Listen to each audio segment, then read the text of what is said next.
সিএমএসে আমার লোকজন বসেছিল, আমি বসেছিলাম। পরে আমার মেয়ে আমি দেখে চিনতে পারছি যে এটা আমার মেয়ে হবে, আমার মেয়ে। ওনারা বললো যে আপনারা ডিএনএ টেস্টের জন্য দিয়ে যান, দিয়ে নিয়ে যেতে পারবেন, তারপরে আমরা করবো।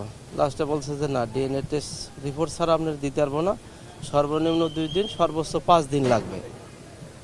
কালকে আবার গেছি, কালকে যাওয়ার পরে বলতেছে যে আর একজন আংশিক দাবি করছে তাদের হতে পারে, তারা আবার ডিএনএ টেস্ট দিছে। কে দিছে আমি তার সাথে একটু সাক্ষাৎ করতে বলে আমার মনটা ভালো লাগতো যে আমার বাচ্চার মতো বাচ্চা হয় না, আমার বাচ্চাটা একটু ব্যতিক্রম, ও খুব সুন্দর ফুটফুটে চেহারা।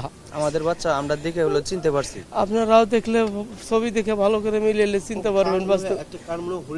জি জি জি জি, একটু কানটা একটু ব্যতিক্রম, যে এটা দেখে চিনছে ওর আম্মু, আমিও তো দেখেছি। ওর কানটা একটু ব্যতিক্রম, হরিণের মতো একটু ভাঁজ করা, ওর আম্মু দেখেই চিনছে যেটা আমার মেয়ে।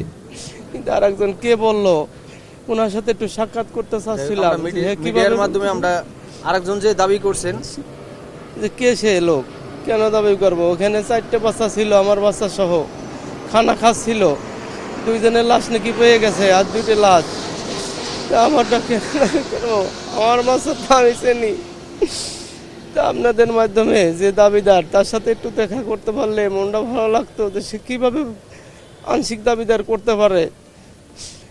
আপনারা তো সব সহযোগিতা করবেন যে আমি তো আর জীবিত পাবো না, লাশটা যেন পাই আমি দাফন করতে পারি স্বয়ংসম্পূর্ণভাবে।